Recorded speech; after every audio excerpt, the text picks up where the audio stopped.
Carretera i dron per Eslovènia. Continuem descobrint tresors. Comencem per la cova més gran del país, la de Postojna, més de 20 quilòmetres de llarg, creada gota a gota en la profunditat del riu Pivka durant 2 milions d'anys. Descobert el 17, el 19 es va obrir al públic.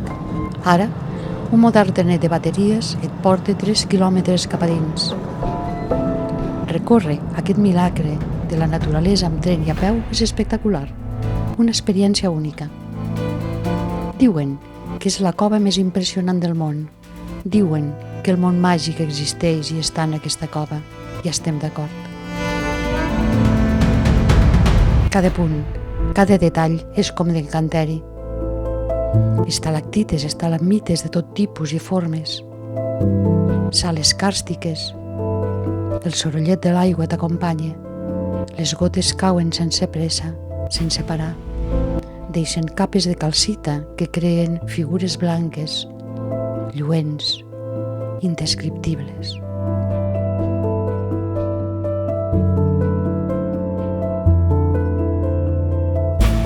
Aquí també es fan concerts. Diuen que l'acústica és sobrenatural. Marxem meravellats agraint al riu l'obra d'art i continuem cap a un altre prodigi del parc, el castell de Prediama, un miracle medieval empegat a la roca. El castell més gran del món, en una cova, enorme, cal resseguir cada espai amb atenció. Els espais de la vida quotidiana.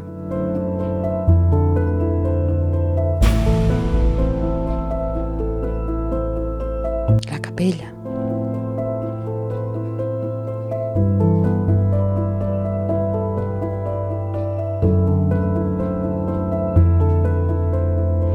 Les sales d'armes.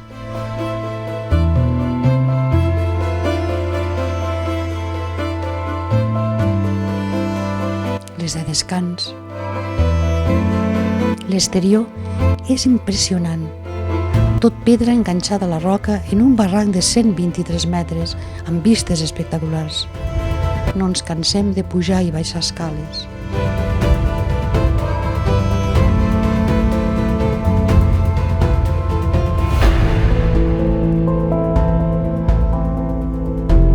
D'anar de torre en torre, de resseguir tots els espais i racons. És impressionant que tot plegat estigui construït dins de la roca. Quan mires amb atenció, veus la meravella arquitectònica i estratègica que és. Del 13, durant anys, va ser una fortalesa impossible de conquerir. La part més espectacular de la cova és la galeria secreta des d'on Erasmo de Prediama, l'heroi que la guardava i defensava, entrava i sortia d'amagat per una colla de passadissos secrets que travessen les roques. Així, podia estar connectat amb l'exterior. Per tot, és un dels 10 castells més fascinants del món, però continuem cap a Nova Gorica, a descobrir una joia que sobresurt ara callada i vigilant pobles i valls, el castell medieval de Brànic, enmig d'un impressionant entorn natural. Assentament fortificat de defensa, dalt d'una muntanya on hi havia un fort romà. El castell sembla construït al 13 i té una llarga i complexa història. La Segona Guerra Mundial el va afectar del tot. Diuen que els partisans el van dinamitar i destruir. Al 80 es va començar a reconstruir. Des d'aquí hi ha unes vistes precioses de la vall de Brànic. El 1999 va ser declarat Monument Cultural d'Importància Nacional.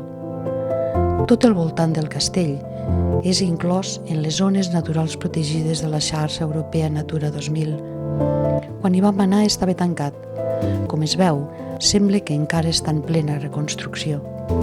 Tot i així, val molt la pena visitar-lo i passejar i admirar l'entorn.